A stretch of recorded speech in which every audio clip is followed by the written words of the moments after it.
Welcome to plant diet recipes viewers and friends. நம்ம இன்றைக்கி பார்க்க போகிறது வந்து காரமணி உருளைக்கிழங்கு கிரேவி தான். இதுக்கு வந்து காராமணி வந்து நம்ம ஒரு தண்ணியில் 1/2 அன் ஹவர் பாயில் பண்ணி வச்சோம்னா போதும். நைட் பூரா சோக் பண்ணி வச்சுட்டு அதுக்கப்புறமா ரெடி பண்ணணும் அவசியம் இல்லை. 1/2 அன் ஹவர் ஆன் ஸ்பாட் வந்து நீங்கள் கொதிக்க வச்சிங்கனாலே அது ரெடி ஆகிடும். அதுக்கப்புறம் கடுகு, சீரகம், உளுத்தம்பருப்பு, கடலைப்பருப்பு, மணத்தக்காளி வத்தல், அப்புறம் 1.5 ஸ்பூன் நெய் ஊற்றிட்டு நல்லா கடுகு பொரிய வச்சாச்சு. அதுக்கப்புறமா 3 தக்காளி நான் ஆட் பண்ணியிருக்கேன். அது கூட ஜவ்வரிசி, பிரெட் கிரம்ஸ் ஆட் பண்ணிவிட்டு கொஞ்சம் கருவேப்பிலையும் ஆட் பண்ணியிருக்கேன். ஆட் பண்ணிவிட்டு இப்போ காராமணியும் நம்ம இதில் ஆட் பண்ணியாச்சு. ஆட் பண்ணிவிட்டு உருளைக்கிழங்கையும் ஆட் பண்ணியிருக்கோம். ஆட் பண்ணிவிட்டு நல்லா ஒரு கலந்து விட்டுடலாம். கொஞ்சமாக கலந்து விட்டுட்டு குக்கரில் ஒரு 6 விசில் வைக்கணும். ஏன்னா காராமணி நம்ம 1/2 அன் ஹவர் வச்சோம்னா கூட வேகாது சில சமயம். அதனால் 6 விசில் வச்சோம்னா நல்லா பக்காவாக வெந்துடும். ஜவ்வரிசி போட்டதுனால நமக்கு வந்து கொஞ்சம் அடியில் வந்து கெட்டியாக இருக்கும். அதனால் வந்து நம்ம நல்லா கிளறி விட்டுறணும்.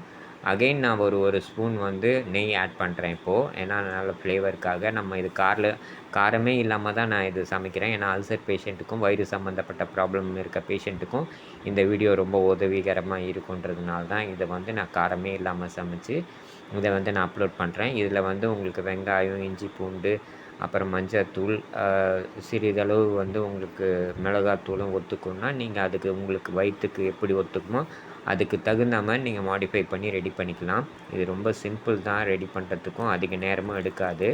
இப்போ நான் வந்து 1.5 பட்டை புளியும் 1.5 ஸ்பூன் உப்பும் நல்லா போட்டு கரைச்சி வச்சுருக்கேன். அந்த புளி கரைச்சலை இப்போ ஆட் பண்ணிடுறேன். ஆட் பண்ணிவிட்டு ஃபஸ்ட்டு நம்ம 6 விசில் வச்சோம். இப்போ அந்த அளவுக்கு தேவையில்லை. இதை நல்லா கலந்து விட்டுட்டு 10 மினிட்ஸ் வச்சோம்னா போதும். கிரேவி ரெடி ஆகிடும். மீன்வைல் வந்து உங்கள் ஃப்ரெண்ட்ஸ் அண்ட் ரிலேட்டிவ்ஸ் இல்லை உங்கள் நெய்பர்ஸ் யாருக்காவது வந்து அல்சர் ப்ராப்ளம் இருந்ததுன்னா அவங்களுக்கு இந்த வீடியோ ஷேர் பண்ணுங்கள்.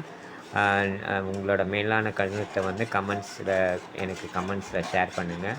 மீன்வைல் இதில் ஏதாவது பெட்டர்மெண்ட் பண்ணணுன்னா அதையும் எனக்கு ஷேர் பண்ணுங்கள். இப்போ வந்து நம்ம குக்கர் மூடி போட்டுடலாம். மூடி போட்டுட்டு 10 மினிட்ஸ் அப்படி இல்லைன்னா ஒரு விசில் வச்சா போதும், கரெக்டாக இருக்கும். இது வந்து அல்சர் பேஷண்ட்டுக்கும் அப்புறம் வயிறு சம்மந்தப்பட்ட ப்ராப்ளம் இருக்க பேஷண்ட், அப்புறமா ஆப்ரேஷன் ஆகி 7 to 10 டேஸ் வரைக்கும் டாக்டர் பத்திய சாப்பாடு சாப்பிட சொல்லியிருப்பார். அவங்களுக்காகவும் தான் நான் ஸ்பெஷலாக இந்த வீடியோவை வந்து அப்லோட் பண்ணுறேன். இது அவங்களுக்கு ரொம்ப ஹெல்ப்ஃபுல்லாக இருக்கும். மீன்வைல் வந்து இந்த மாதிரி காரமே இல்லாத சேனல் வந்து யூடியூப்பில் அவ்வளோவா கிடையாது. முக்கியமாக தமிழில் எதுவுமே இல்லை. ஸோ அதனால தான் நான் இதை அப்லோட் பண்ணுறேன். நானும் தான் ஒரு அல்சர் பேஷண்ட். ஸோ நானும் முதல்ல வந்து அவிச்ச காய்கறியும் அவிச்ச பருப்பும் தான் சாப்பிட்டுட்டு இருந்தேன். அப்புறமா ஒரு தாட் வந்து தான் இந்த மாதிரி டிஃப்ரெண்ட்டாக பண்ணலான்னு சொல்லிவிட்டு ஐடியா வந்து நான் ரெடி பண்ணியிருக்கேன்.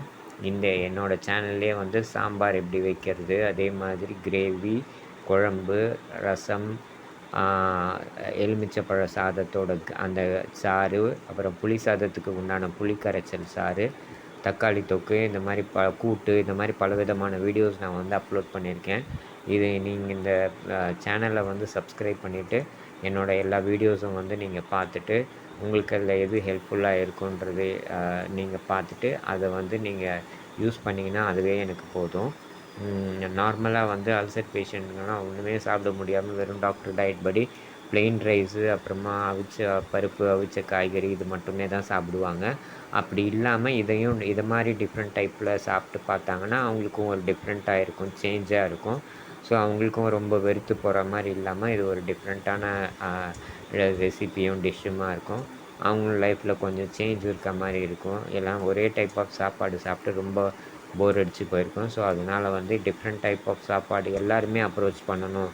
எல்லாருக்குமே இந்த மாதிரி ப்ராப்ளம் இருக்குது. எல்லாருமே வந்து அதை வந்து என்ஜாய் பண்ணணுன்ற ஒரே காரணத்துக்காக தான் இந்த வீடியோ நான் அப்லோட் பண்ணுறேன். ஸோ உங்களோட மேலான சப்போர்ட்டை வந்து எனக்கு கொடுத்து மேலும் எனக்கு வந்து அந்த சேனலில் நிறைய வீடியோஸ் போடுறதுக்கு நீங்கள் ஹெல்ப்ஃபுல்லாக இருக்கணும். அதுதான் என்னோடய ஆசை. ஸோ அல்சர் பேஷண்ட்ஸ் எல்லாம் பார்த்தீங்கன்னா காரத்தையும் அப்புறம் வயிறு உங்களுக்கு இரிட்டேட் பண்ணக்கூடிய வந்து ஐட்டம்ஸு தவிர்க்கிறது நல்லது. தேங்க்யூ.